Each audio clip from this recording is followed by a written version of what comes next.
Welcome back to the Speak Easy English podcast. I'm Erica. And I'm Marco.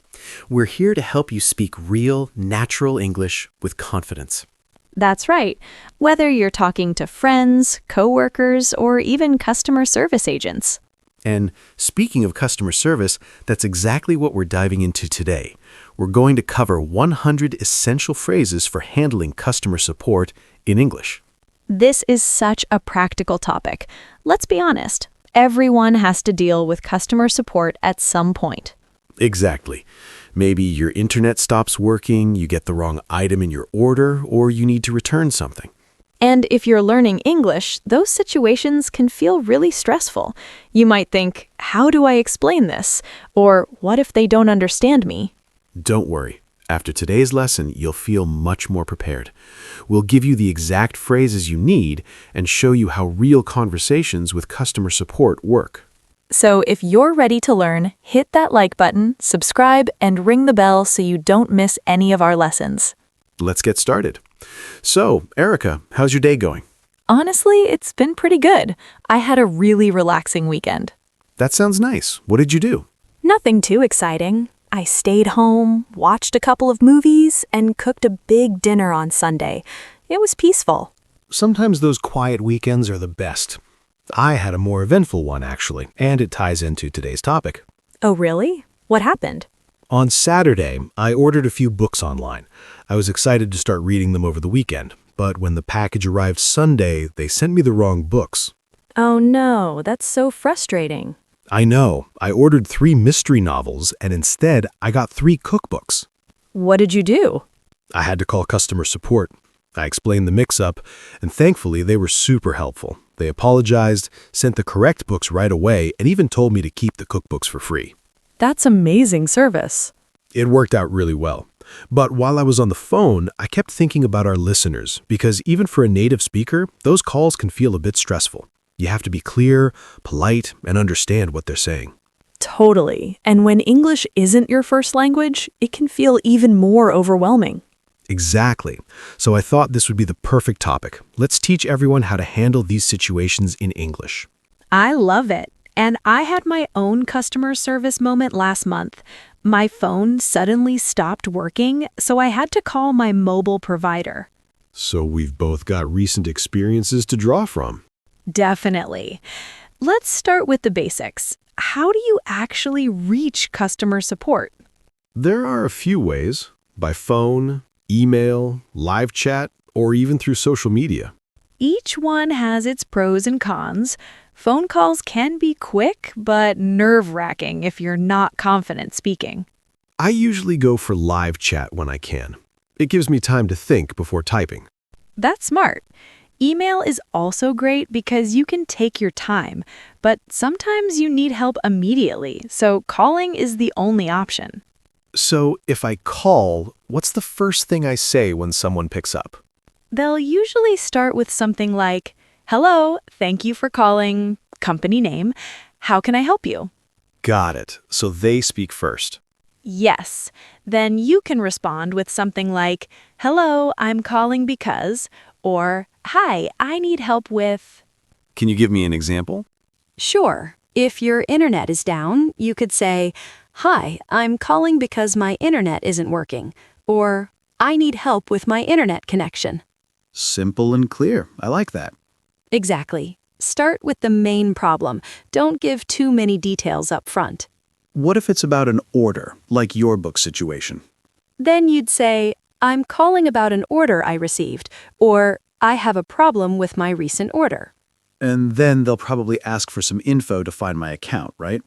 Yes, they might say, "Can I have your name?" or "What's your order number?" So I should have that ready before I call. Absolutely.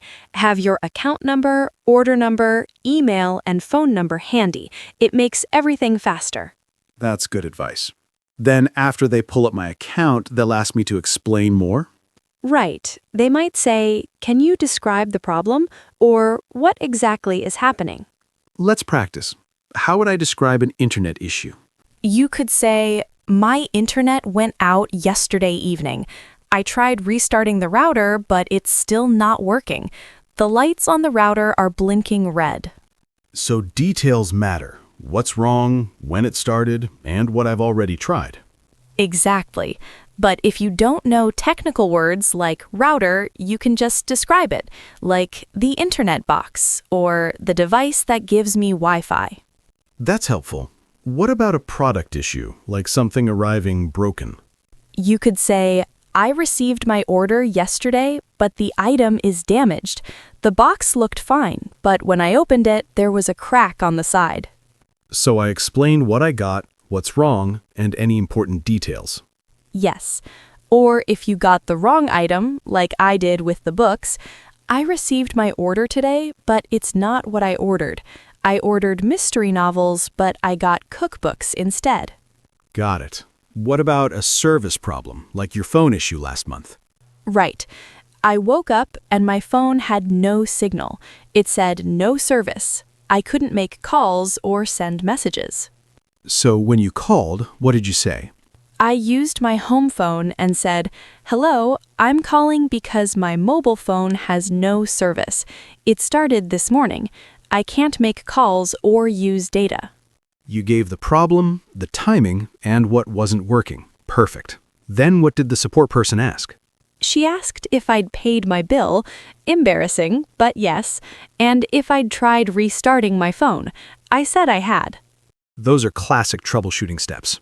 Then she asked me to hold while she checked something. She said, "Please hold for a moment." And later, "Thank you for waiting." Hold just means wait, right? Yes, and they almost always thank you for your patience. What did she find? She said, "It looks like there's an outage in your area. Our technicians are working on it." Outage means the service is down for multiple people. Exactly. She said it should be fixed in about 3 hours. I asked, "Is there anything I need to do?"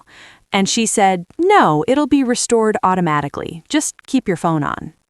And it worked after 2 hours. That's a great example of a smooth interaction. Now let's talk about returns and refunds. Sure. You might say, "I'd like to return this," or "I need to make a return." And for a refund? "I'd like a refund, please." Or, "Can I get my money back?" So return means sending the item back, and refund is getting your money back. Exactly. Sometimes instead of a refund, they'll offer an exchange, like swapping a shirt for a different size. So I could say, can I exchange this for a different size? Perfect. Then they'll likely ask, "What's the reason for the return?"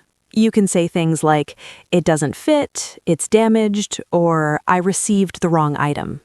Short and clear. Yes.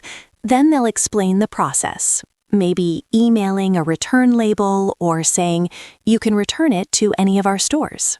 And I should ask, how long will it take to get my refund? Exactly. They might say, "Within 5 to 7 business days." Business days are Monday through Friday, right? Yes. Now, what about subscription issues, like canceling Netflix or a gym membership? You could say, I'd like to cancel my subscription. They might try to keep you by offering a discount. You can politely say, thank you, but I'd still like to cancel. Being polite but firm works well. What if they charged me twice? That's a billing error. You'd say, "I was charged twice for the same order." They'll usually check and say, "I apologize for the error. I'll refund the duplicate charge." And again, ask when you'll see the refund. Yes. Now, what if you need to make a complaint, like a delivery was very late? You could say, I'd like to make a complaint. I ordered express delivery, but my package took 7 days. Erica.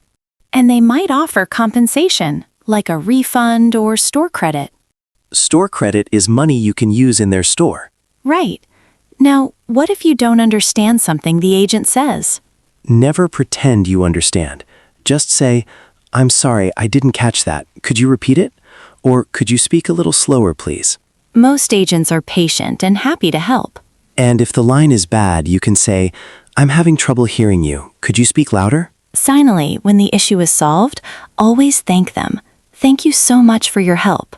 And they'll say, "Is there anything else I can help with?" You can say, "No, that's all. Have a great day." Now, let's review some key vocabulary. Customer support, the team that helps with problems. Order, something you buy. Issue, a polite way to say problem. Refund, money returned to you. Damaged, broken or harmed. Resolve, to fix or solve. Account, your profile with a company. Hold, to wait on the phone. Shipping, the process of sending items. Confirmation, proof that something happened. Great list. So let's summarize. How do you handle a customer support call? Start with a clear reason for calling. Have your account or order number ready. Describe the problem with details. Ask questions if you don't understand. Be polite and patient. And end by thanking them. Now, we want to hear from you.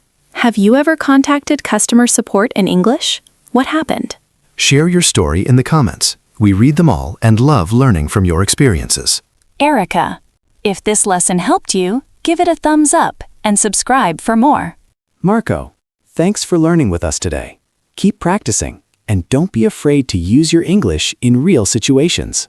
You've got this. We'll see you next time. Take care, everyone.